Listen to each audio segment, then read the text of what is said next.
guys, this is Ogre Barbarian, also known as Brett. With me today, as always, we have... Hey guys, this is Daniel, also known as DPO427 on Reddit. Doombox is unfortunately able to be with us today due to circumstances. He's out visiting in California and he's out with his friends. But we do have a special guest here for you today, and today with us is... Hey, what's up? This is Pierre, also known as FanaticJalapeno. We got a great show planned for you guys, and since Doombox is out, we're actually going to turn it over to Pierre here for the Here Comes a New Challenger. Just before we start, one small technical disclaimer. You guys might be hearing this on the podcast, but there might be a little bit of echo.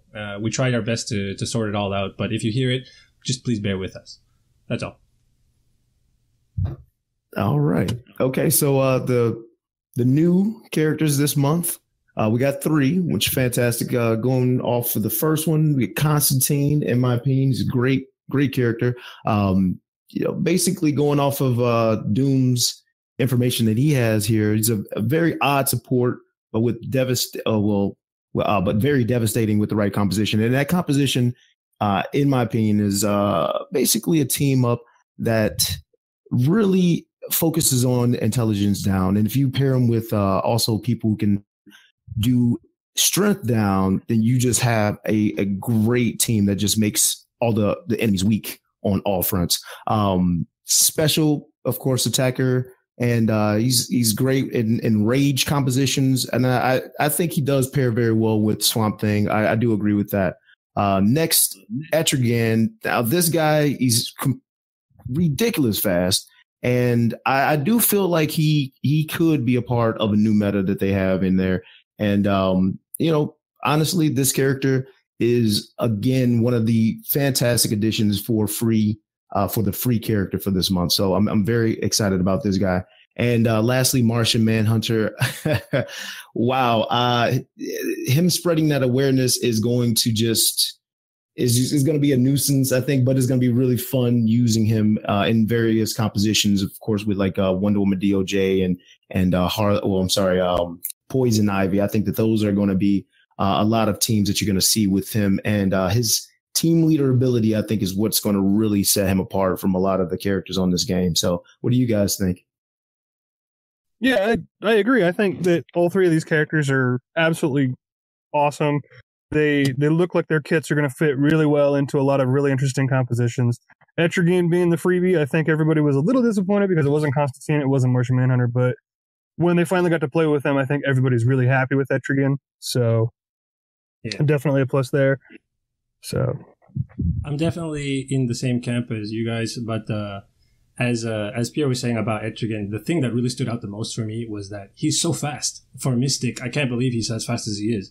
And you wouldn't think so looking at his character model because he's big and bulky, but he's so fast for someone who's that big, right? So yeah, that was surprising, like really surprising. So 122 speed. Yeah.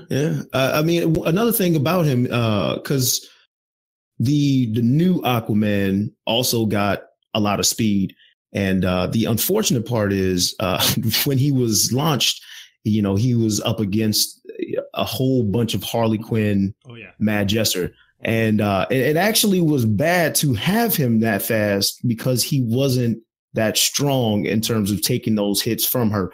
Whereas I feel like Etrigan and his ability to overheal himself sets him apart. I mean, he's able to put out that big damage, but he's also able to keep himself alive on top of being fast. So, I mean, he just has basically everything. He feels like he has pretty much everything. Yeah. Now that you mention it, the big difference between the new Aquaman and Etrigan in terms of going up against Harley Quinn on the first turn, since they both go before her, is that you can, with Etrigan, skip his first turn, but you should be doing this anyways to just buff him, right? So that way he doesn't he doesn't have to attack Harley Quinn. So if you have a secondary character ready to set up to take care of Harley Quinn, and then you don't have to worry about it. But unfortunately, Aquaman doesn't have that. All his moves are attacks, right? So yeah. So he pretty much has to he pretty much has to just go straight up at her, and he just dies usually right away. Well, so speaking about Constantine, his PvP week just finished, and some people are starting to play with him. What do you guys think about him so far? Because I don't really know much about him. He looks cool. He looks interesting, but he could be the new Deathstroke in a way too, right? So I don't know, like if you pair him with certain characters. So the thing about him that really stood out for me, and most of this was really playing in the Etrigan hero challenge, and noticing how he works. He's applying a ridiculous amount of intelligence down.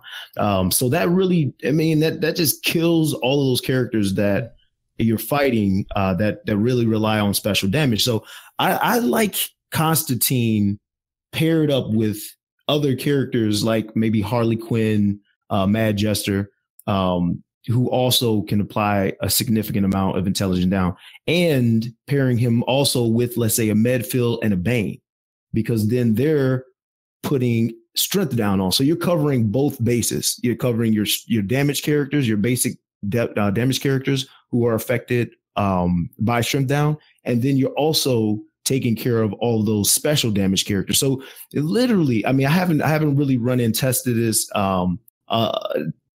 to the point where I really wanted to, but that is definitely something I'm going to be working on, is just really just making everybody weak. So I think that's going to be interesting. Yeah, I think Constantine is the one that I'm actually the most excited about because he's the lead character. So, but I'm looking forward to being able to use him in the slot where I was using Ivy for a long time now, and just being able to apply that taunt to somebody.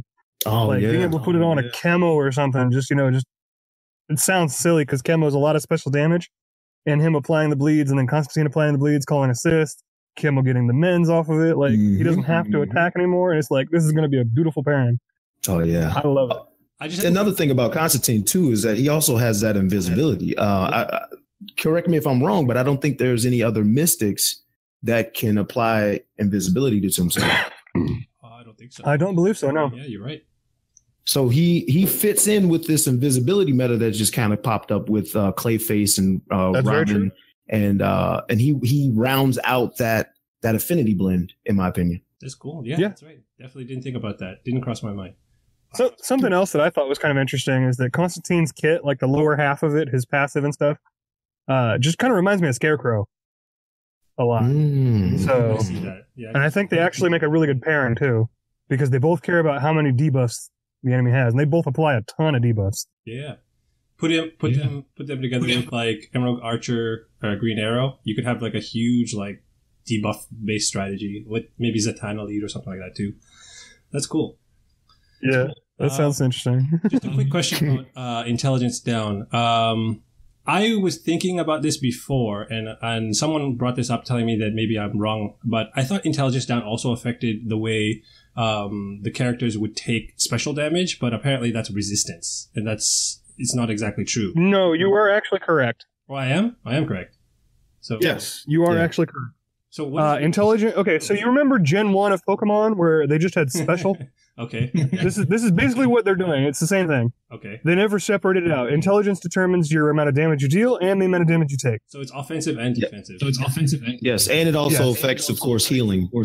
Yeah. Healing. Yes, it also affects the healing. So this is what my original thought with Constantine is, because I was talking a lot about this with my alliance in the last couple of weeks. I've been thinking about how to put together a special damage based team, and if you have Constantine as the leader, and then if you have like some sort of gimmick reviver like Lowbo, like Lowbo, baby Lowbo, and have him die over and over, and the other three characters on your team are all special damage dealers, everyone turns into pseudo Deathstrokes. Right? So basically you have 3 Deathstrokes on your team, and everyone's dishing out a bajillion damage because everyone has a ton of intelligence downs on their side, right? And they're all really slow. So that's sort of like something I was thinking about. Like, that could be really gross. Yeah, with that Etrigan. Yeah, there you go. Do some decent pair stuff. up with Etrigan and like Joker's CPOC. Sure, or Livewire or whatever. Livewire, another good one. So, anyways, of course, Firestorm. It has a whole bunch. Firestorm, yeah. we might have created a new archetype that will get people frustrated and be asking for a ban, or asking on a nerf on Constantine. Okay, well, briefly going over Martian Manhunter, because there was a lot of controversy over Martian Manhunter, but not so much as the character, which we'll get into a little bit later in the talk. But as a character, the whole awareness kit, what do you guys think about more awareness being introduced into the, I guess, the meta game, so to speak? There was Deathstroke as the originator. There was Penguin after him. Who else does it? Dr. Fate. Dr. Fate, right? The Dr. Fate work. So I guess he's the fourth in that line, right? So what do you guys think about that? Yeah. Yeah, I don't mind awareness. Constantine also has awareness. Oh, yeah. Oh, never mind. Yeah. So yeah. We're up to 5 now, I guess. Are we worried about? I never had a problem with awareness. No, I've never had a problem with awareness. Well, so the thing is especially, I feel like low key the bleed teams for a while. Bleed teams were really strong. They got rid of one of my favorite bleeders, and I really don't want to talk about that so much. But but then with the introduction of the rework of Wonder Woman POT and other characters like Clayface coming out, who just basically drops bleed right off. I feel like that kind of killed the bleed team's effectiveness a little bit, and I feel like because bleed is pretty much a direct counter to awareness, it kind of gives life back into the bleed teams being not dominant, but at least more viable. Hooray! Yeah, right. Kimbo. Hey, if you've seen any of my stuff, you guys know I love bleed stuff. So I mean, oh yeah, of course. And with Swamp Thing out there, Yeah, Swamp Things look. But real quick before we move on to the next section here, since you brought up Wonder Woman Princess Themyscira, I think it's interesting that Constantine can attack her with his basic and not proc her ability to remove those debuffs. Oh, because he doesn't deal any damage. Oh, yeah. Yeah. That's interesting. And the fact is, his basic also won't get counterattacked because it doesn't deal damage. Exactly. Like, so people might think his basic looks really weird because it doesn't deal any damage, but it actually bypasses a lot of things that are a problem. So. Yeah. You got the wheels cranking. Sketchy little Englishman doing whatever he wants without any repercussions. Okay. I get it. That's cool. That's actually really cool. Okay, cool. Are we moving on? Moving on next section? Oh, yeah. Yeah. So of course they have 2 characters this month that got the reworks, and of those 2, my favorite, I'm just going to go off and just say this, is Swamp Thing. I'll go over him real quick. What they've done to him is just almost like the Bane treatment, in my opinion. It's a fantastic rework, and the overheals that he's able to apply to the team, permanent men that he has, that massive revive that can bring the whole team back. Oh man, this guy is just a monster. And then of course he has that heal immunity and 5 permanent bleeds. That in itself is just absolutely amazing. Now Jessica Cruz, I feel like they've definitely given her. They let her hit the gym. She's definitely doing some more damage now. And, of course, being on teams where you have those revivers and things of that nature just beefs her up almost like a Deathstroke in a sense. And I feel like she's definitely going to, win over the hearts of a lot of players. So I think that both of these reworks were definitely very needed. And I think both of them are pretty well received, in my opinion. What do you guys think? Yeah, I have to agree with you. They're definitely well received. And like you, I very much love the Swamp Thing. But something I do want to point out real quick, both Jessica and Swamp Thing had different gear sets prior to their rework. This is the first time that they've actually changed the gear sets on new character reworks. So that's an interesting precedent. We also have another interesting one with Swamp Thing going from 4 moves to 5 moves. And that's the first time they've ever done that. No, that's so. Wasn't Dr. Fate changed to have a leadership? I think that was... He had 5 moves, Oh, he though. had 5 moves before? Oh, okay. So one was just like switching up he had 2 passive passes. Oh, okay. This is the first time they've actually added an extra move. Okay. So Swamp Thing kind of broke all the rules. I'm fine with him breaking those rules because he's really nice. He's breaking the rules. He's a champion of green. He's breaking the game. Damn it. He's like, let me write some rules real quick, guys. I'm going to rewrite these. Oh, and we were talking about awareness. I forgot. Swamp Thing actually has an upgrade on his revive to grant awareness to everybody. Yeah. That's Gross. Yeah, so unlike the two of you, I didn't actually gear out my Swamp Thing yet, so he's on my... I just hit gear 11 today, I'm so happy. Yeah, but he's on my to-do list to get him up there, mainly because I'm working on the other monthly characters. What I tend to do is focus on the characters that are already listed in the Alliance weeks. So for some reason, Swamp Thing's on that list because there's only so many characters you can put on the list, right? So... right. So I decided to put him off and work on the other 4 or 5 characters. But in terms of going up against Swamp Thing, I actually have to really think about it whenever I'm seeing a team, especially the Swamp Thing clay-based teams. There's a lot of gross teams out there where I actually have to be very worried about what my team composition is like. So I have to bring on a heal immunity character. I have to bring on like a heavy physical damaging character to take out Swamp Thing because he's big and tanky too. It's gross. So it's so tough to sort of plan around everything, especially because Swamp Thing does so much, and he does so much damage for a Mystic too. It's crazy. Oh yeah. Yeah, I have to agree with you. I do feel like, and I covered this in one of my videos about characters with specific roles, and honestly, he's a controller, but he does have this tankiness about him, because in my opinion, to fit the role of tank, you have to somehow at least have taunt to gain attention, to basically pull aggro. And in a very odd way, before the nerf with Deathstroke, he was more of a tank because you wanted to get rid of Deathstroke first. And I think that Swamp Thing with his rework now kind of follows suit in that, where you want to probably take out Swamp Thing early on in the match. At least if you don't have a heal immunity character, you want to get him gone before you kill other members, because then they'll just come back. So I feel like because of that, he kind of scares you into, kind of giving him that role of tank, because you're like, I got to kill him first. So I do like that about him. It does change things up, and you actually have to think, who am I going to take out first? And I love when you're going to PvP matches and having to think versus just setting it on auto. So I'm very pleased with him, and his rework. Yeah. Oh yeah, definitely. Also, just one thing I do want to point out, Jessica Cruz, her 3rd skill grants shields to the whole team, and the legendary upgrade for that currently is worded to be affinity defense. It is actually affinity resistance.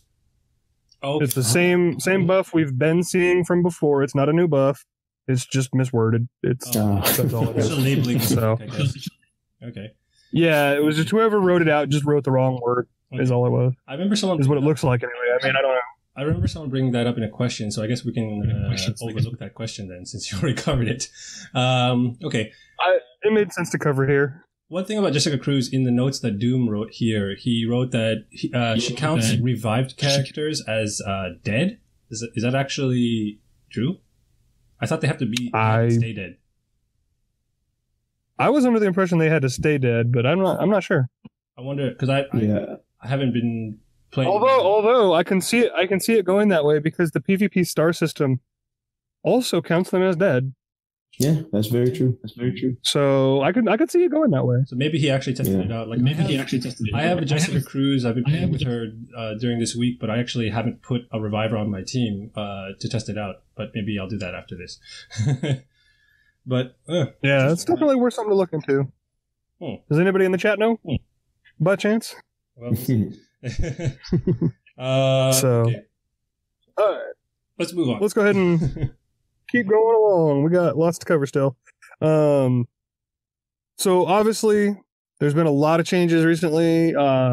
we have this new beautiful PvP arena with a nice cinematic view in as you're coming in, and we are in the land of the unliving at the Void Warped Asylum. What do y'all think of the new background? Love it. Looks cool. Yeah, I think it's really neat. I was like, wow, this is actually kind of sick. I find myself paying a little bit more of attention to the background now. we was on Quard for a long time, so there's not a whole lot going on at Quard. Someone brought this up in Reddit a long time ago about the backgrounds and the way that they actually put attention to detail into it. Like, for example, they brought up the Flash Museum. During certain characters' animations, like, for example, Wonder Woman's lasso, when you throw someone up in the air, there's sort of like a zoom in. You can see certain things as the screen's moving around. And if you look very carefully, there's a lot of attention to detail. Like, for example, in the Flash Museum, there's a lot of panels. It looks like, paintings on the wall, and they're actually covers of comic books. And they put in a lot. They put in a lot of detail into the background. We just don't really pay attention to it, right? So that person was saying, I wish there would be a mode in the game where we could just like go into a place like in the game, like for example the Flash Museum, and just go on a tour, right, or the Throne of Atlantis or something, and just look around. Because there's something I found in the Clayface background. There was actually a prisoner like tied to a bench that was like screaming his head off. I was like, that's funny. So, like, yeah, the backgrounds are gorgeous. You guys, if you get a chance to like just slow down for a second, slow the match down, take it off of that high speed, because I know we all play it at that. Like the first time you go into a background, just take it off of that. Appreciate the background, Yeah. And I like the fact that stuff's like moving around in the background too. Like in the Void Warped Asylum, you see like the gate. It's like sort of floating around. So right, yeah. Yeah. The moon with the death symbol. Yeah, that's cool too. Yeah.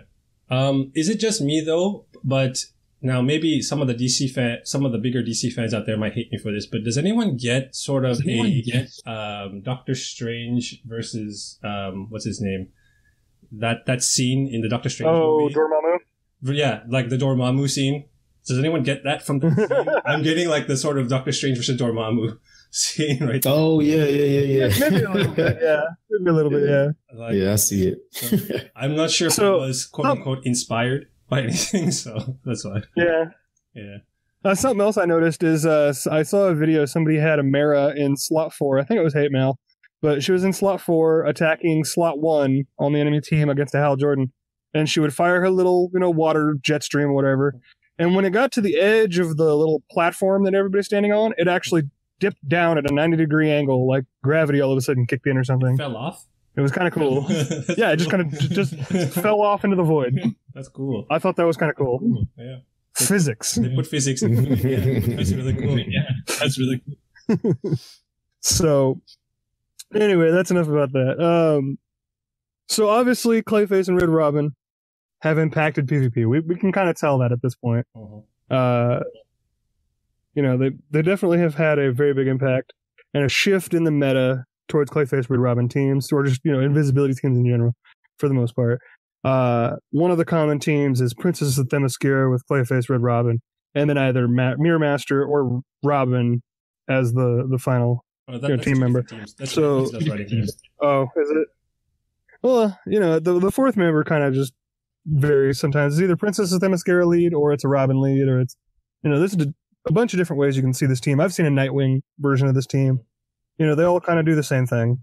But now, part of what has helped is that Etrigan does such special damage where Clayface applies 10 agility ups. So it doesn't even change him at all, really. But what do you think? What do you guys think of what's happened with PvP with the Clayface and Red Robin? Well, for me, I love the introduction of Clayface in this game. I mean, I feel like he embodies what a tank should be. And I love, of course, having Harley Quinn, but I was getting tired of just having her be the sole protector for most teams. So now you have an option with Clayface out there. Now with Red Robin, I really haven't come across too many team ups with Red Robin and Clayface that are high rank that I was really too concerned about. Especially considering that I have a very powerful Power Girl, and Red Robin can't really protect himself so much. So I'm not really too concerned. I never really am too concerned about Red Robin and his contributions because a beefed up Power Girl, before he's able to apply the, remove the buffs and all that good stuff, can do some really massive damage to him. So I've never really been too scared. But Clayface with Wonder Woman POT, though, that combination, I don't care who else you put on the team, that's just something where you just kind of have to really think and hope that you can get the win with those kind of dirty. But, yeah. I'll be completely honest. Every time I see a Robin lead, I have to check if there's Clayface on and Red Robin on the team too. And same thing with Princess of the Mascara, because I actually right now my goal is to farm Firestorm shards. So if I see one of those type of matchups at like level 80, gear 11 on my board, I refresh the board right away, because I know that if I can beat the rest of the board and I can't beat that matchup, it's like no point wasting all my energy. So just go until they're not on my board, because I think that I beat one of those teams once because one of the members on the team wasn't gear 11. And it was Clayface, and even Clayface at gear 10 is enough. Like, he's just doing his job, right? He's just there to give everyone a visibility and agility. So it's still really rough. And I think I spent like over 10 energy trying to beat that team. So yeah, it's not worth it. And because my goal right now is just to get Firestorm shards. Yeah. But as you were saying, like, the solutions to this, especially with the agility up problems, is special damage, because it just completely ignores agility up. And a lot of these characters that are on these teams are physical striker type characters or physical tanks, so they're not really equipped to deal with special damage anyways. So they'll probably get like whittled down really fast. So yeah, that's good. Especially with all the characters this month, everyone's doing special damage, so that's good. All right, so I'm about to just push the hot button real quick. Go for it. I know we're all fairly opinionated about this. Let's do it. But at this point, I don't want to beat a dead horse. I just don't want to beat the dead horse. I just want to say, Deathstroke and Lowbo, it happened. We all kind of know what happened at this point. Mm-hmm. Deathstroke's buffs only last 2 turns. Lowbo can only revive 3 times. Obviously, there's been a lot of mixed feelings about it. Just real quick, brief. What do you think? Well, yeah. So, I mean, in my opinion, the nerfs were the direct nerfs. In my opinion, were just unnecessary. I feel like, with them adding the revive immunity or preventing revive, them adding that to heal immunity. All of these characters that they launched as counters to that meta, and then finally making or giving people an opportunity to get a hold of rare characters like Catwoman, who would, of course, counter a buffed with always buff Deathstroke, and having, characters like Clayface who can still buffs, although it's only one, but, a one always buff all the time actually comes out in handy. And so with all of those characters out there and all these things they did, it just seemed a little extra. Checking my PvP boards, there really wasn't that many Deathstroke LOWBOs that I was going up against. There was a lot of Deathstroke and other people, and a lot of Deathstroke regular Lowbos, but I wasn't seeing as many as a lot of other people said they saw. But in my opinion, I think that the main thing that really outraged a lot of people was how they went about doing this, especially if they planned ahead and they knew that they were going to nerf this character. Pushing out characters like Red Hood, who, in my opinion, he has a place still with his ability to apply a lot of heal immunity and things like that. But them launching Red Hood, it almost seemed like, Joker, the Clown Prince of Crime, could not exist with Red Hood. And so they got rid of that character to launch this character. and put him in a paywall as opposed to making him a free character. They could have done a lot of things much better. And I think that really was the, kind of the points that really enraged a lot of people. The direct nerf, of course, sparked a lot of things, but how it came about over time is what I think really enraged people, at least myself. So, what do you guys think? For me, I think that they could have done with one of the nerfs to one of these characters, and not both of them, or they could have tweaked it a little bit. So, for example, I think that the Lowbo rework was fine if they left the Deathstroke alone, for example, because they would have just taken out that level of abuse, right? The other thing is, for example, with Deathstroke, I think the fact that they made his buffs no longer permanent, it's too harsh of a nerf. Like what they could have done, for example, is gave him less buffs. For example, half the buffs that he would have gotten instead of. Yeah, I agree with that wholeheartedly. Right? Like they could have toned him down, but kept them permanent, right? Yeah. Or, for example, they could have gave him strength up, but not speed, for example. Right. So because he needs some way to close out the game, because at the end, like he's just really slow and really weak. So he's really worthless now. It's pretty sad. And he's still a role player on some people's teams. Like one of my alliance members, Duloth, who's actually another streamer, he uses Deathstroke as a controller now, as a way to control meter and to silence, and that's fine. Mm-hmm. But he's still really slow as a character, right? So his value has dropped tremendously. So, I will say this one good thing about his nerf is you need weak characters for red alerts. So now you can just go into red alerts knowing that you don't have to worry about any damage from Deathstroke. Mm-hmm. So that's the most positive thing from this whole nerf, in my opinion, is that now when I go into red alerts, I'm searching for Deathstroke teams. I can't wait because it's like it's like the perfect team would be like Hawk Girl with Deathstroke, and that would be just cake. I would love that. Hunting Deathstroke. Let's find that nerf oh my gosh. It's all he's worth now. Yeah. He's got a nerf sword. Yeah. Shooting nerf guns. Okay. Oh, somebody hook me up with some artwork. Give me a Deathstroke that's holding a Nerf blaster. Oh, yeah. Awesome. Okay. All right, move on. Like I said, I don't want to beat a dead horse.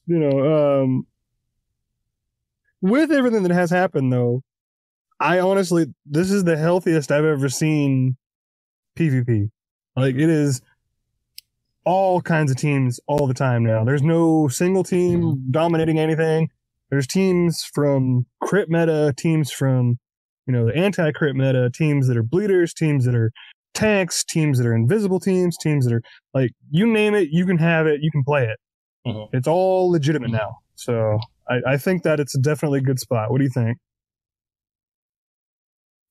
I mean, I agree. I do feel like they've been very generous since September with a lot of different changes in the shop.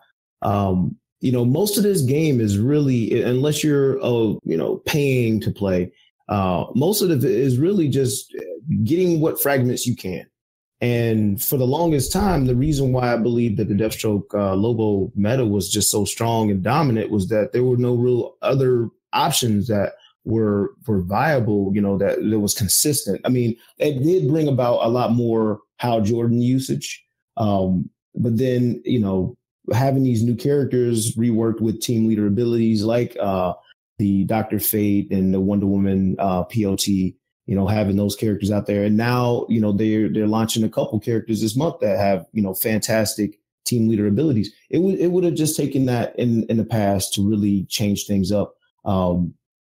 That's all in my opinion, that's all they need to do. But I do feel like it is kind of healthy. The mix is definitely healthy right now, and it works out pretty nicely. I am seeing a lot more one-on-one POT, so I'm hoping that she doesn't get nerfed. Mm-hmm. Yeah. In my opinion, for this this meta, it as Ogre said, it's definitely one of the healthiest I've ever seen. Ever since like the Arrow meta, it was sort of like a one-trick pony. Pretty much every season, every couple of months, it was another like dominant team. Now there are teams that are very, very strong right now, and you see a lot of them, especially at the top 100 level. But as I'm progressing throughout the week, like I start off in the top 1500, then get into the top 100, then get into the top 35 and whatever. I've actually not seen more than maybe 2 or 3 of the same teams on my board. So I see a lot of diversity. But one thing that Neutron Stars pointed out in the chat, one of the more dominating teams right now, aside from the Robin-led team and the Princess of Themyscira teams with the Clayface and Red Robin that we talked about before, is the Enchantress team that I've been seeing a lot too. It's another team that I skip if I see it on my board because I'm farming for Firestorm. Heavy overheal team? Right. It's Bane. Right. It's Enchantress, Bane, Swamp Thing, and Clayface. It's Team Thick, followed by someone to give them all overheal at the beginning of the match. And you could even swap out like Swamp Thing and Etrigan there, I think. Right. But one thing that BG Bat was saying in the chat, as opposed to sort of to counter what Neutron Star was saying, is that this team is made up of a team of all high level characters. It's not like the previous formats where it was just one character with Deathstroke being at the top of it, right? So I have to admit that, you'll see this team a lot at high level play, but that's at the highest level of play, right? So you have to sort of get to that point, and once you're there, it is a tough team to go up against, but it's not impossible. As we were saying before, special damage deals with a lot of those characters, so it's one way to attack them. I'm just personally not willing to go through the headache of trying to battle through that team if my goal is to farm Firestorm shards. So that's all. Yeah, fair enough. Yeah. Okay. All right, real quick, let's just go ahead and cover the last little bit, and then I'll pass it over to you, DP. Mm-hmm. So, PvE, we've had our Martian Manhunter shards via Alliance now. Mm-hmm. First week was absolutely crazy for those alliances. There's also been some mixed feelings on the shop pack, but I'll let DP cover that in a little bit. So Martian Manhunter became available through alliances, and as of right now, I can confirm for everybody that it has been confirmed by WB that this was not planned out, as being a regular thing. This is a one-time thing. They just wanted something really cool for Martian Manhunter. So don't worry, you're not going to be doing this every month or anything. Don't stress it.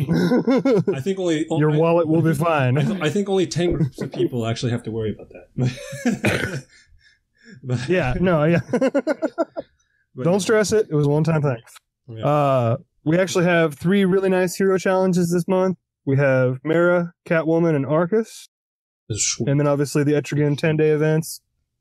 All of them, by gosh, good selections, I think. Really, really sweet. Yeah. You guys agree? Good selections? Yeah, I'm a little disappointed with Arcus, to be honest with you. For some reason, it seems like when I battle against Arcus, he does amazing things. When I use him, and he's actually one of the 3 characters that I have fully maxed out at 80, Legendary 5, everything unlocked.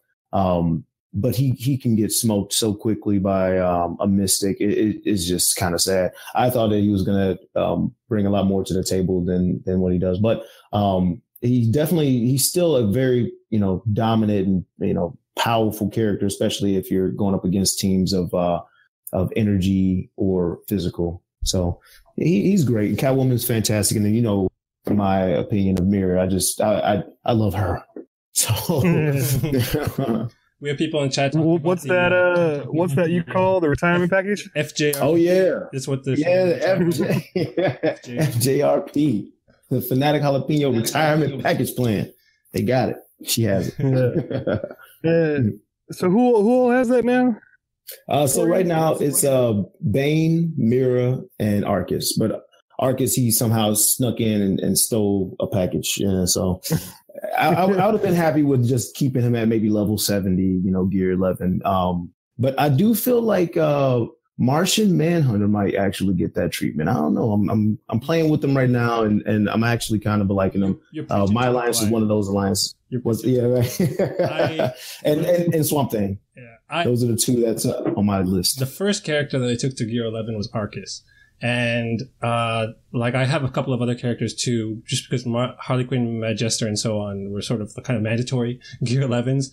But, of course. But, the next on my list is, somewhere in the near future will be Mira and definitely Bane. So Bane will definitely be my next physical Gear 11. And Mira is probably my second or third, Mystic because I'm working on Etrigan right now. But Mira is definitely at the top of the list. But you won't be disappointed. Yeah, no, I got Mira to Legendary 4, thanks to her event, so I'm pretty happy about that. And that's like really the sweet spot. Like you get pretty much everything in her kit at that point. So yeah, that's awesome. Red alerts.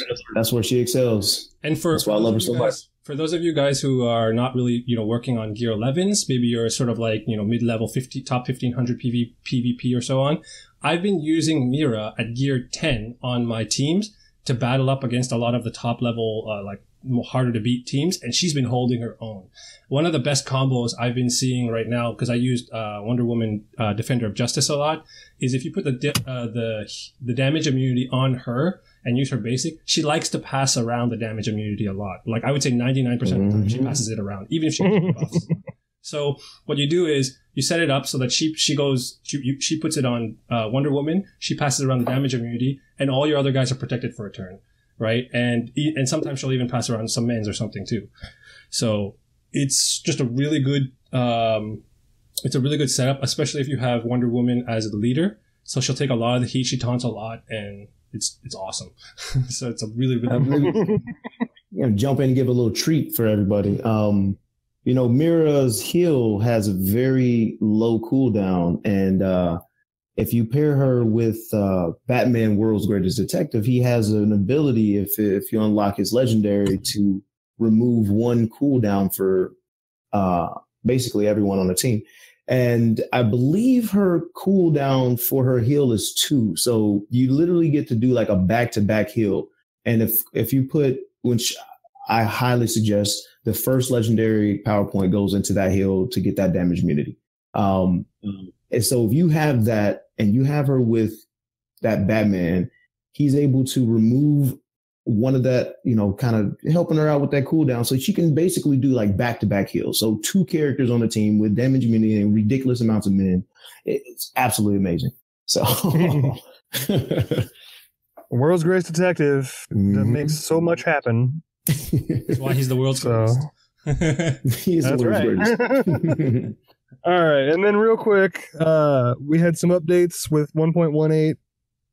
There was a small change in the UI. There now is a more button at the bottom of the shop. You can still swipe or scroll or however you normally did it, but now there's a more button, so it would take you all the way to the other end of the page because I think there are more than one page. I think it was to help certain devices that had problems scrolling. That was why. Right, yeah. I think it's specific to certain devices, but at the same time, it's also could be for people that didn't realize there's more there at the same time. So, helping out. There was also a change to the gems and how they buy packs. Now, if you're in PvP and you go to buy an energy for PvP, it'll buy you 1 energy instead of the full pack of 10. So now you have to back out and go to the store and buy 10. It's just a minor thing, but it makes your gems look funny when you spent 2. Just 22 to get your 1 energy. So just for those who want to know the overall value about that, if you look at it as a total, you're always going to be spending more gems than if you would actually go about buying your resources the traditional way. The reason why it's there, for example, you get 200 gems for 10 PvP energy. If you buy it in the shop, 1 energy is 22 gems, something like that, right? Mm-hmm. So if you go through it that way, you're going to end up spending slightly more. The reason is because you're only buying them individually. So if you only need 1 more to close out your, missions for the day, it might be worth it rather than buying the whole 10 pack, right?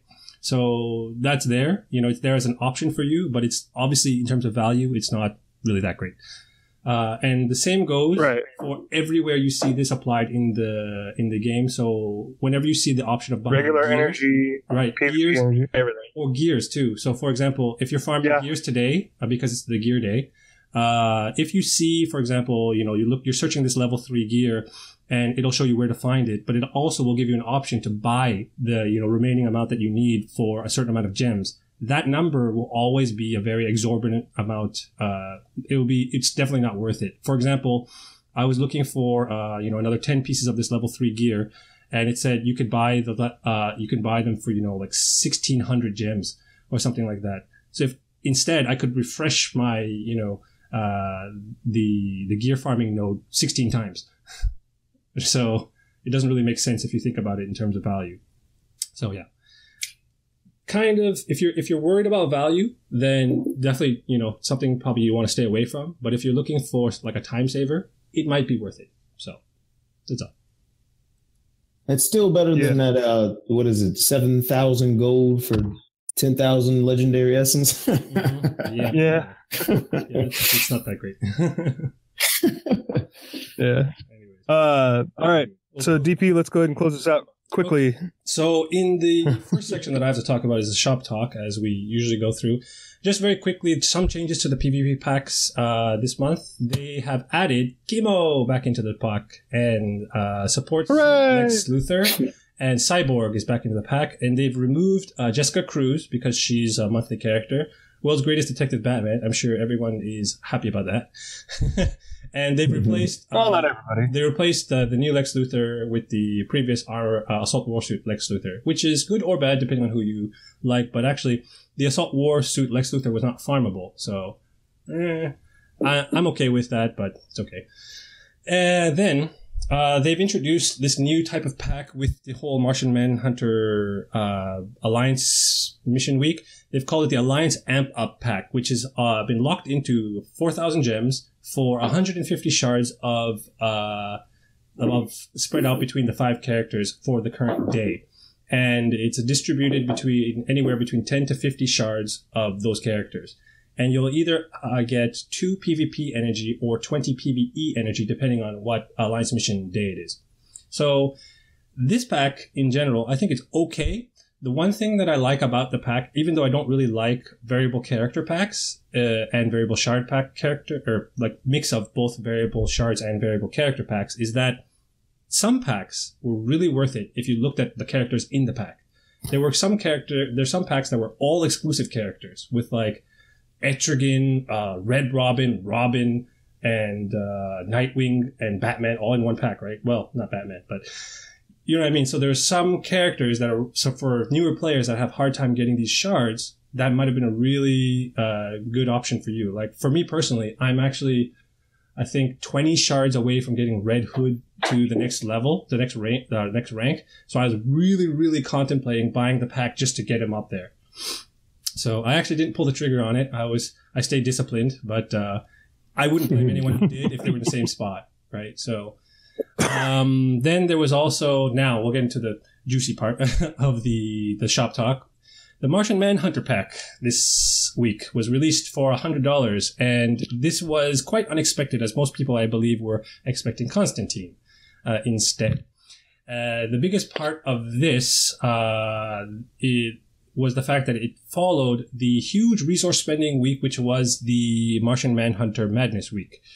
And this was followed by a huge community backlash. So a lot of you that have been following this on Reddit probably know a lot about this. There's a lot of people who've been very vocal about it. But the idea here is that it took a lot of the wind out of the sails, especially for the top 10 alliances that were pushing super hard to get those shards. So what do you guys think about the changes here for the shop talk?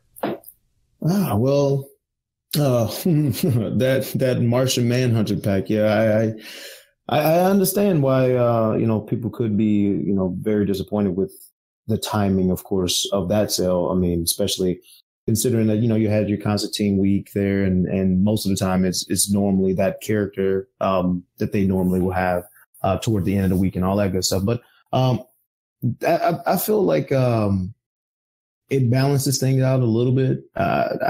I do feel like at the end of the day, it's not going to make that much of a difference, mainly because those alliances that really, worked really hard, at least in the second week, because the second week you pretty much get on on heroic days, you're able to get all the way up to 500 fragments of the character. So if you really needed the gold, then you'd probably go and do it. But I think for the top alliances that really pushed and pushed and pushed, they probably already had most of the fragments that they wanted.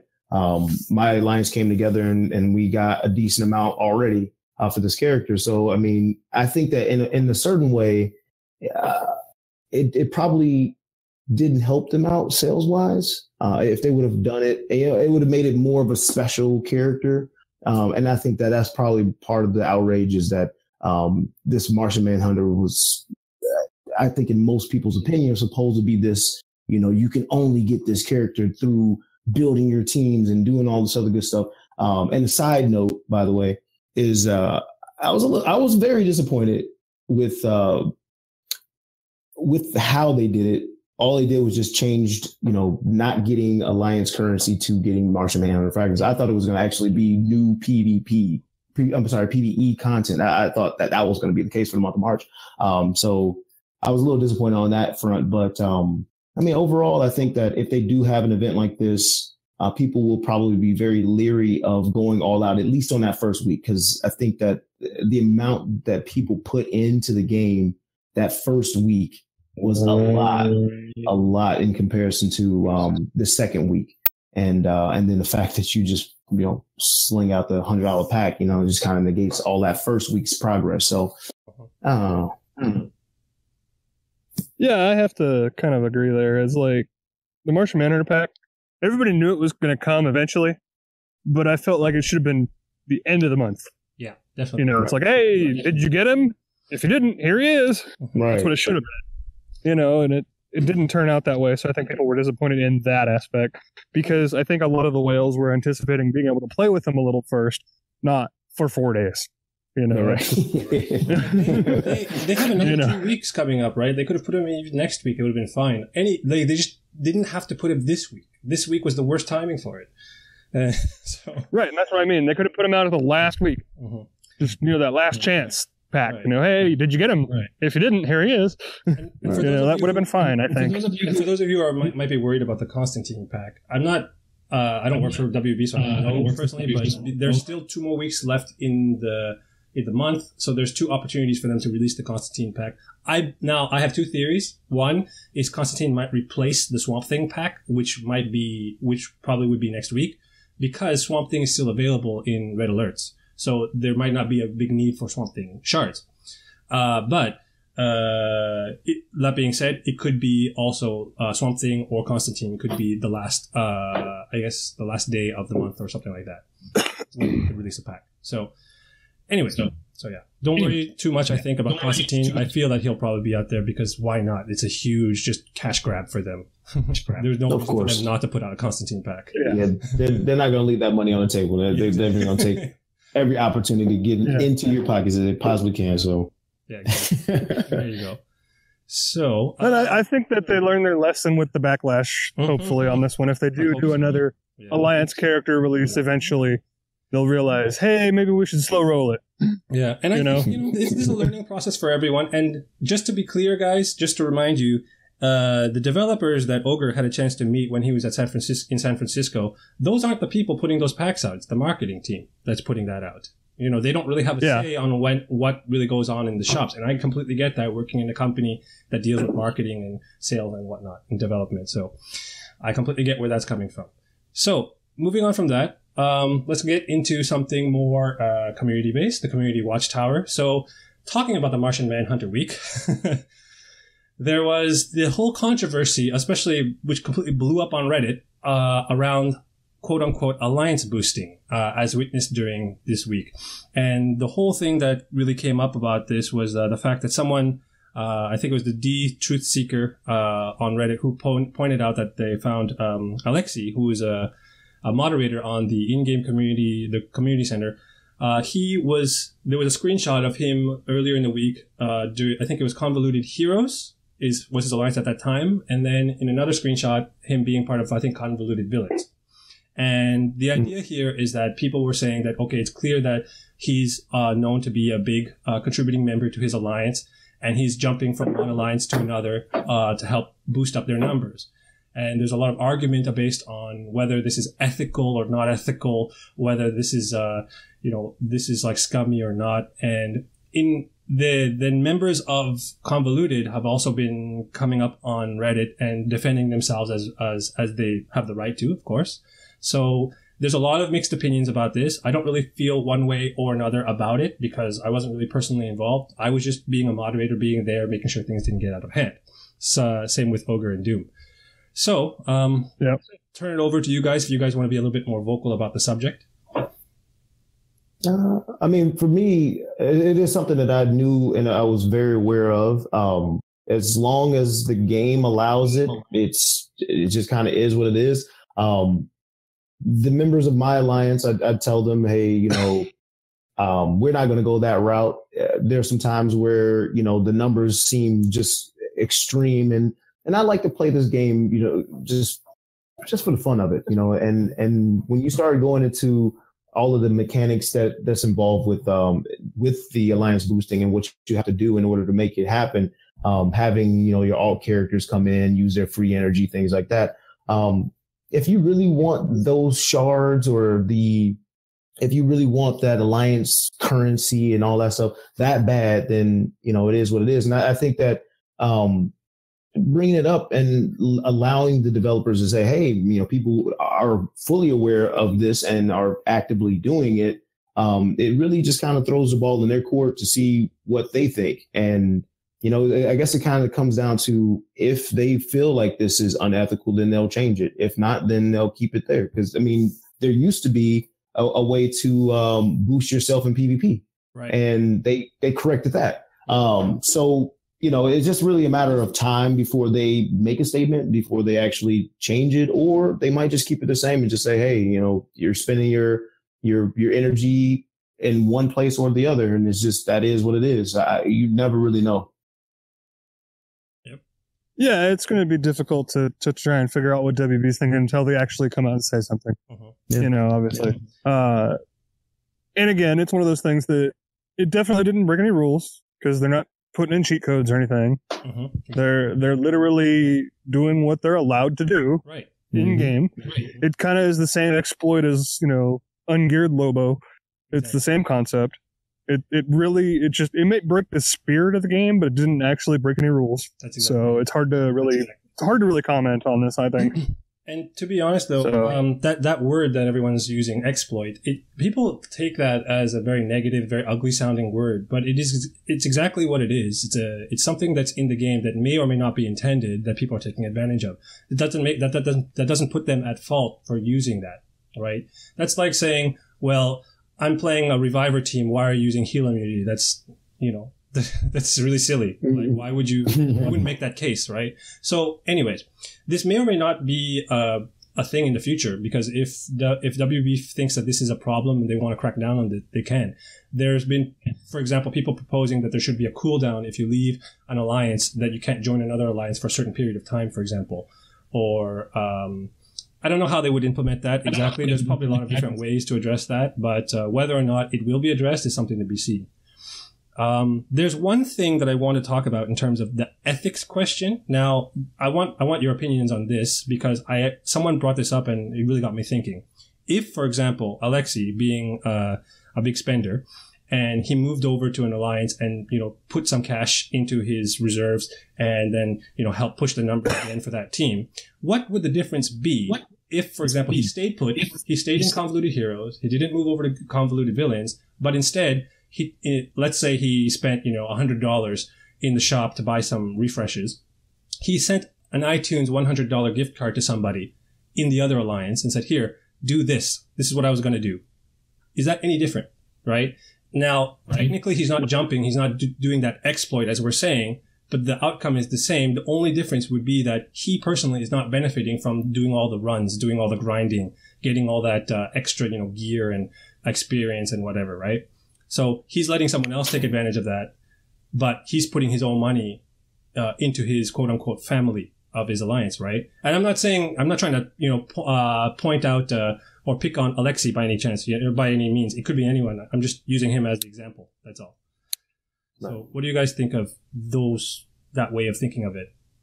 Well, I mean, if a person wants to front someone else cash in order to beef up some numbers, I mean, there's no way to control that, and I don't think there's anything wrong or unethical or evil about anything like that. I think that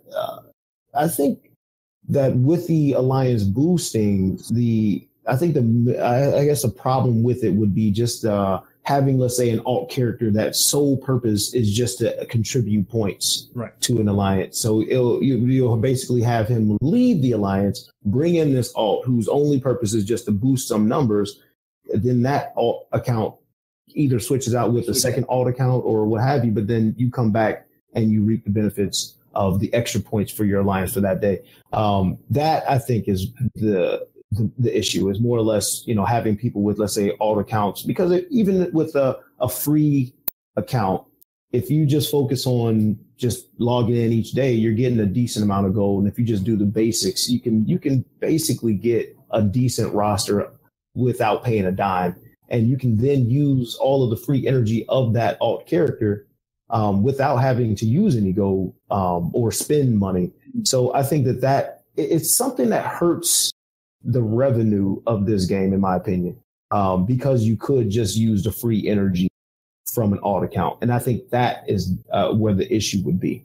Not necessarily giving your money to somebody in order to buy a pack. In fact, that actually would, help out the game even more, because now you're pouring even more money into the game. So I look at it from that free alt account kind of situation. That I think that the game needs to address that. I did real quick. I'm going to make this quick, but I think that a solution to this would be not necessarily preventing somebody from joining another alliance right away, but more or less going back to alliance they left already.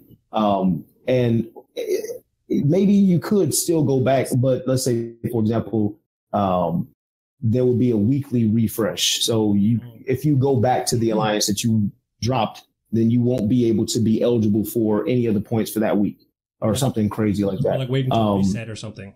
Yeah, wait until a reset until you can actually get something. But I mean, I was thinking about it for a couple different ways. Like if it was just like a 1 day thing, then people would just easily leave during the PvP day, come back for the heroic. That's where you're going to get most of your points. So that still would have to be controlled in a way. It may be a 2 day refresh, so you're not taking advantage of the heroic days. I'm not exactly sure, but it's going to be very interesting to see what the developers do about this. Yeah, I don't really have much to add at this point, so I haven't really thought about it. So okay, well, let's move on to that subject, to something a little bit more positive. Let's talk about, in terms of the community, I want to focus on YouTubers. So, well, obviously we, the Osman, a lot of you guys have already followed us on YouTube. Thanks for that. We've actually crossed over the 200 subscriber threshold, and we're not really at the same level as you are, Pierre, but maybe eventually we'll get there soon. But right. In terms of other YouTubers that are making a mark for themselves, a shout out to my alliance, the Justice League of Reddit, my homeboys there. There's a couple of guys who are making a name for themselves. The Duloth Experience, my buddy Duloth, he's starting to stream semi-regularly, I think like maybe once or twice a week. And in addition to the videos that he's posting more or less every day, I feel. And he does a lot of cool stuff. He took a page out of Ogre's book, doing sort of like the Chemo versus the World thing with Doomsday. So I think it's, I can't remember the title of it, but it's basically where he's soloing a lot of things with Doomsday. I think it's Doomsday Unleashed now. Doomsday Unleashed. There you go. Doomsday. So he's doing the same sort of thing with Doomsday, and that's really fun to watch. And I actually like to watch it just to hear the sound effects of Doomsday smashing people. Yeah, right. I love those sounds. It was awesome. Another member of my alliance, Chrombopulous Michael. If you guys are familiar with Rick and Morty, he's a character from Rick and Morty. Chrombopulous Michael, I think his name on YouTube is JLR, Chrombopulous Michael. He does a lot of fun and interesting team compositions, especially with the rogues. I think his favorite types of characters in the DC universe are the rogues, and he's known for Captain Cold, Mirror Master, and who are the other rogues? Well, Red Robin's in there now. He's using him a lot, Clayface and so on. So a lot of his team compositions out there are quite unique, quite fun to watch, and he was probably the guy that made Mirror Master popular before Mirror Master was popular. So he was playing Mirror Master before it was cool. Another person I've been seeing a lot of on Reddit, posting a lot, is CR7 Inho. I'm not sure exactly if that's how you say his name, but he's from the Court of Owls. He's been posting up a lot of videos too, so you guys should probably check him out. Also, DC Pamela, she's been making a name for herself recently, but a lot of her content that I'm seeing now that she's putting out there fairly regularly, looks like she puts a lot of effort into her videos. I appreciate it from a technical standpoint when someone puts in that extra time to give it that little bit of flair at the beginning or end of a video, putting in that background music. So I can appreciate that. And she puts out good stuff. So yeah, you guys should check her out too. Then we get into what everyone wants to hear about YouTubers. Mr. FanaticJalapeno. So you were on a bit of hiatus at the end of last year, but you've made your return, and some questions about the current state of things for you in terms of the game and what to expect from your channel. Yeah. I took a little bit of time off. I mean, the holidays were pretty brutal for me. A lot of plans and things like that, so I didn't have the time that I had before to post videos. But with 2018 and new characters that they released, with Power Girl and Clayface and Etrigan and all that, it's actually made, the gaming experience, much better and exciting. A lot of content to cover, which of course, being a content creator, it's just the best information that you can get. There's stuff for me to talk about. So that's, I feel like it's fresh now. So the current state of the game right now is pretty fresh. I mean, there is a lot of things going on with various tactics and how they go about, the certain sales and things like that. So I've kind of gone more of the free to play route, but I'm still putting together content with the characters that I currently have, and I do put in a lot of work on new characters that I do unlock. So for the future, I do want to do more live streams. I love those the most, mainly because I'm able to interact with people live, and I do want to start posting videos of epic battles, like random epic battles that I'm about to have, like what you're saying. If I'm about to go up against a crazy team with let's say Robin and Clayface and Red Robin and all this other stuff, I like posting those kind of videos, just like a quick battle describing, the reasons for me selecting who I select and things like that. So that's something to expect in the future. And then of course, posting more. I mean, that's the best thing. Getting more stuff out there. Yeah, definitely. Yeah. Trying. Ogre, any thoughts about the YouTubers? Keep it up, guys. You guys keep me going. I know that. So I said this before on other podcasts, but we as a community, the DCL community in general, we want to support content creators, and we want to support each other. So by us putting out a podcast, for example, having other creators on the show, that's a way for everyone to sort of spread the word. And we'd appreciate it also if everyone could spread the word about the Osman too. But we've had other creators on our show before, and we plan to have more and more creators on the show as more and more people come up, and more people are trying to make a name for themselves. We know how hard it is because we're struggling ourselves too. So we need to just be there to be vocal and help each other. That's it. So, moving on to some questions. Now, we're running a bit long on this half of the show. So what I'm thinking I'm going to do is we'll probably answer maybe a handful of these questions, and the ones that we don't get to, we'll probably answer them in the second part of the show if we have some time left over. So I'm going to go through about 4 or 5 of them, and then I'm going to leave out Sagittarius, BG Bat, and Mr. Scotty Mac. Your questions, we'll try and answer them on the second half of the show. Okay, so let's go through it. First question from DC Pamela. How would you rank Dr. Fate now? And do you think that he will become he will become more important now more than ever? I mean, I say that before Dr. Fate, he was that scary. He was that person that I feared going up against, and I used to love Supergirl. I used to love using her a lot. But anytime I would go up against Dr. Fate, I had to rethink that because I was like, I know that she's going to automatically apply this debuff and he's going to just AoE attack my whole team to death. So that particular power that he had or ability is something I really loved and was a little disappointed that they took out. But I feel like his ability to apply heal immunity with two separate powers and with one of them actually having the heal immunity last for more than just one turn makes him a very, very viable character. And especially with a lot of, revivers out there, a lot of healers, overhealing and all that stuff. So I think that because of that, his team shielding abilities makes him a very, very tough opponent and very well received on my end. And he works fantastic for Red Alert. So he's just an all around great character for PvP, for PvE content, just overall, just fantastic now. Ogre, what do you think about Dr. Fate? Yeah, I really like where he is right now. Actually, his heal immunity is by far his best aspect, and he definitely is a character that if you haven't invested in him and you're thinking about investing in him, he's very worthwhile. Like you will not be disappointed by him. So, definitely. I agree with what you guys are saying. You guys definitely hit the nail on the head. One other thing that I'll add though is that if you guys are like me and are putting plans, making plans for a special damage team. His leadership on his buff is really important because he gives intelligence up to your team. So he's the only character at the moment, I believe, that gives team-wide intelligence buffs. And even though it's only 3, it's still pretty significant because it does add on a decent amount of damage. So that's another good part of his kit that you probably want to invest in. So next question from Hate Mail, directed just to Mr. Jalapeno.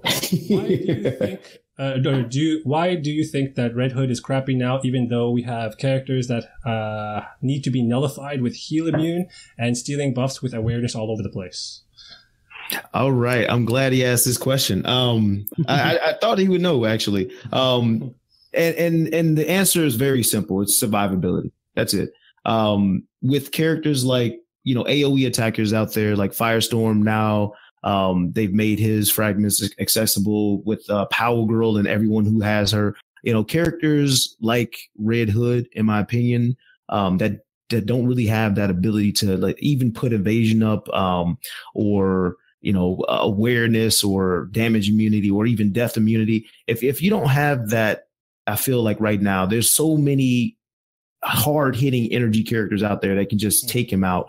And it's happened so many times. Anytime I go up against a Red Hood, I just use an AoE attacker. So even if you have a Clayface is not going to save Red Hood from getting smoked by a Power Girl. And then that just negates the whole, point of him being there. And of course, I'm going to always have this hate toward him because he replaced one of my favorite characters. So I'm always going to be, but I will say this. And he does have a place. He does have a place. If you're not going up against a very hard hitting AoE attacking energy character, he can definitely do a lot of fantastic things for teams, with the whole applying the heal immunity and attacking 3 times and all that stuff. But his damage is also kind of random too. So, I think that there's just a lot of other characters that can apply heal immunity and bleed, especially now with Swamp Thing. I would prefer Swamp Thing over Red Hood if I'm going to put somebody on my team for heal immunity and bleed.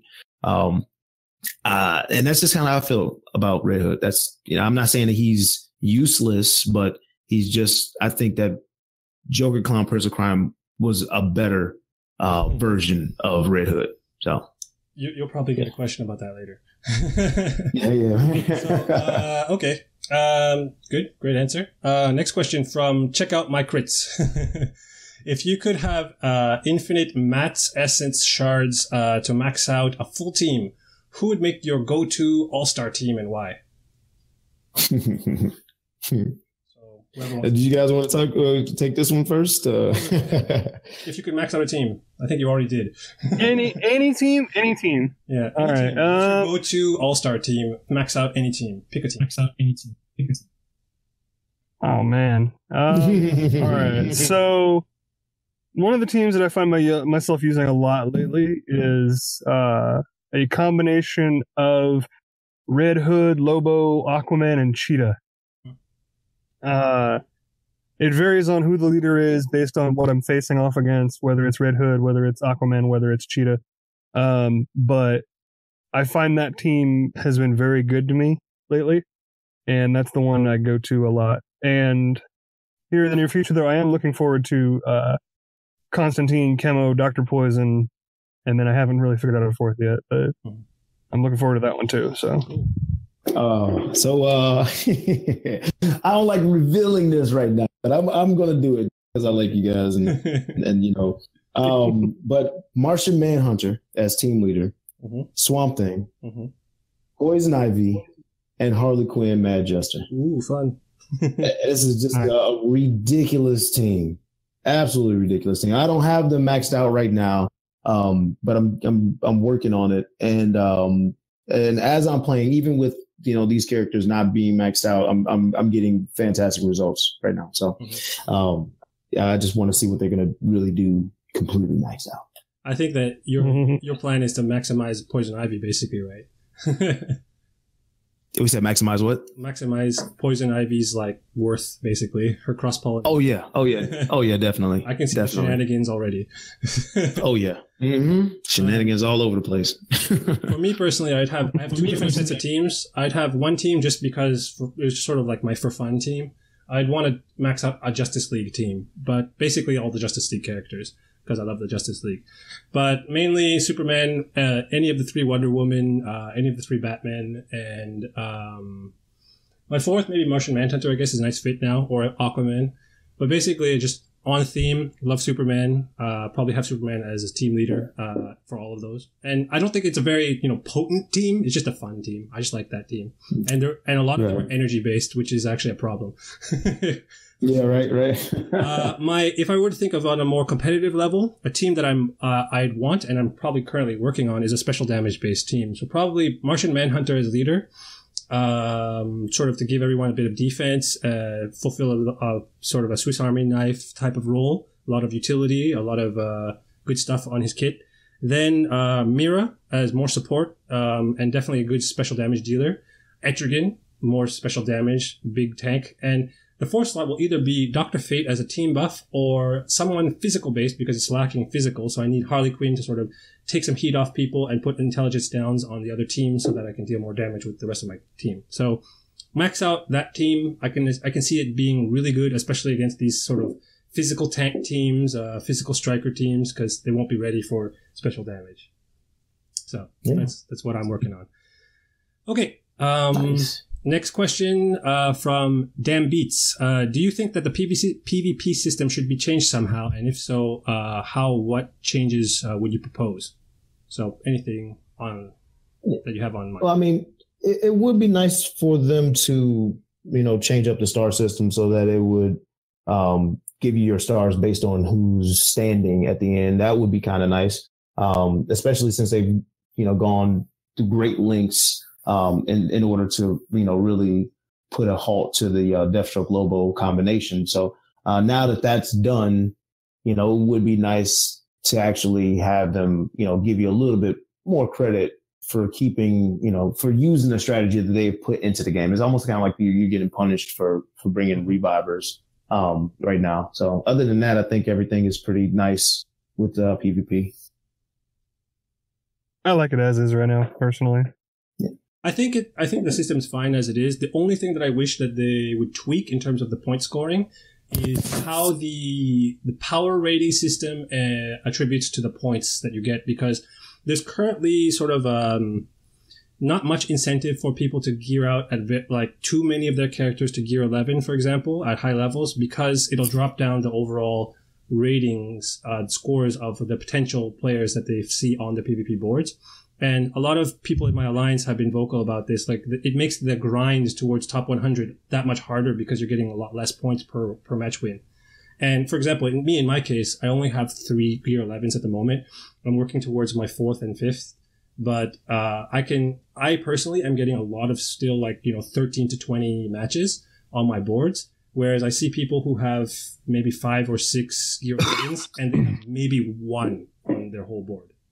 Right. You said what level? Because I think the highest I can get is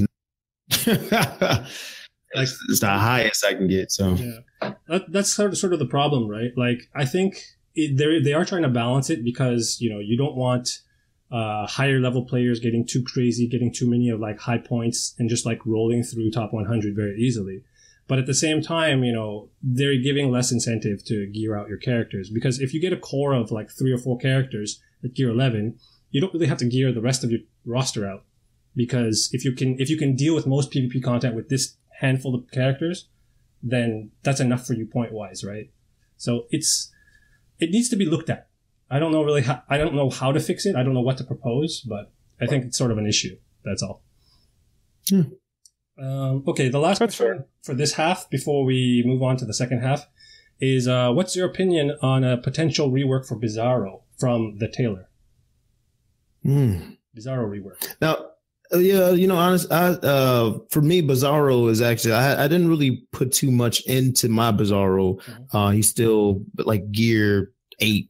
But I was actually kind of looking forward to playing with this character. I mean, I've played against him, you know, early on when I was, you know, most of my characters were far weaker, and his ability to basically heal himself when he takes those crit hits, that came in handy. I mean, and I hated fighting him because of that.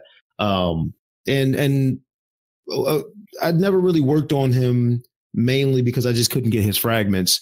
I'm getting closer to getting enough fragments to get him to Legendary 4. And then once I get him to Legendary 4, then that's when I was going to actually start really working on him. So, I mean, to be quite honest with you, I don't really think that he needs much of a rework. I mean, his kit, from what I look at, I mean, he has high survivability. His damage output might not be as great as it could be, but he's able to stun, he's able to apply bleeds, he's able to heal himself, you know. So for me, and he's taunting too. So I think that he's pretty nice the way he is. And I think that the only reason why you might not see him so much is because it's just hard to get his fragments. Definitely. Yeah, I have to agree. He's definitely a character that I want more of. And since he's rotated out of red alerts now, you don't have any access to him. Yeah. And I think that is part of the reason that people think he needs a rework. That made me so sad. Yeah, it made me sad too. I'm halfway to Legendary. I actually have him at level 70 gear. Oh, well, F you. I want that. I'm sitting here with like an R4. I want more. If I had him at L1, I'd be using him. Oh, yeah. So, like, in terms of a potential rework, though, in terms of potential rework, in terms of that, yeah. He doesn't need a lot. I think his bleeds on his fire breath need to be slightly like less chancy and more guaranteed. And then maybe his stun needs to be 100% instead of 80%. But that's like the only things I can really say. Like, he's too much chance right now. I could see giving him sort of like a Superman style of healing based on like how he takes damage. Like, he does that kind of right now based on crit, but take that crit element away, you know? So, like, give him sort of like... No, I think that's part of what defines his kit, though. Oh, is it? Like that random... Like, I don't think you want to take that away. Okay. I don't think you want to take if he gets crit, then he heals. I think you want to leave that. Okay. Personally, I don't know.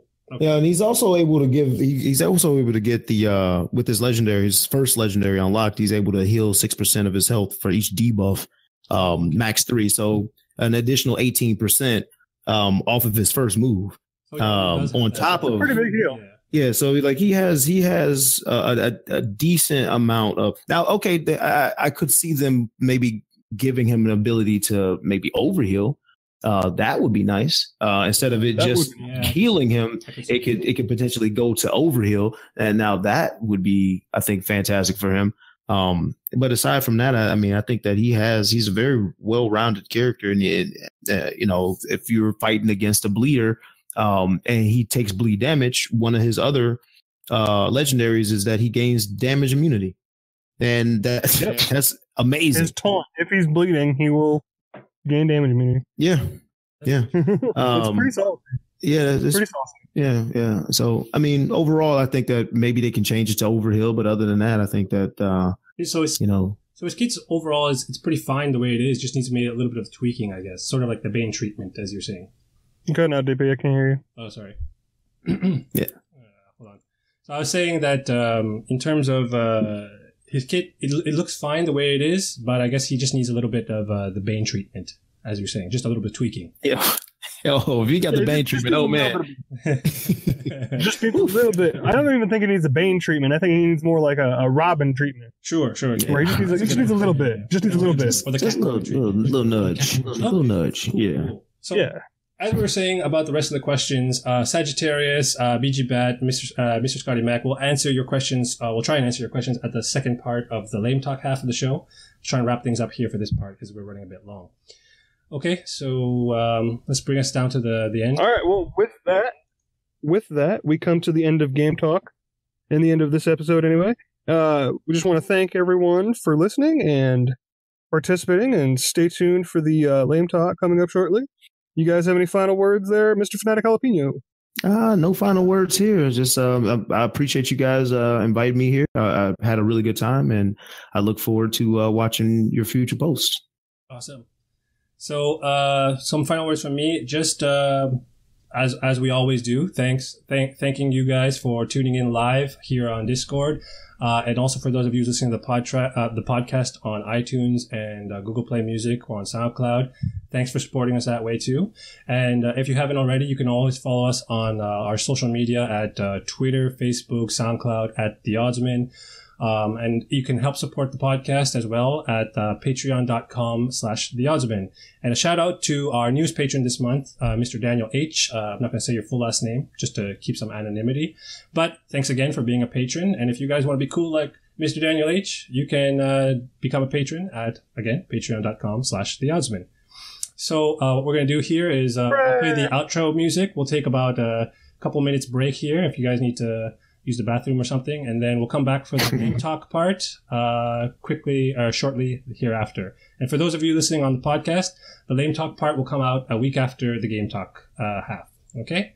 And with that, here's the outro. Hey guys, this is Ogre Barbarian of the Oddsman. Wanted to give a huge shout out and thanks to everyone for listening. Catch us when we go live on Discord, and follow us on Facebook, Twitter, and SoundCloud at The Oddsman. Feel free to check us out on Patreon, patreon.com/theoddsman, for a variety of opportunities to help us grow and provide better content. Thanks again for your continued support, and as always, enjoy and grind on.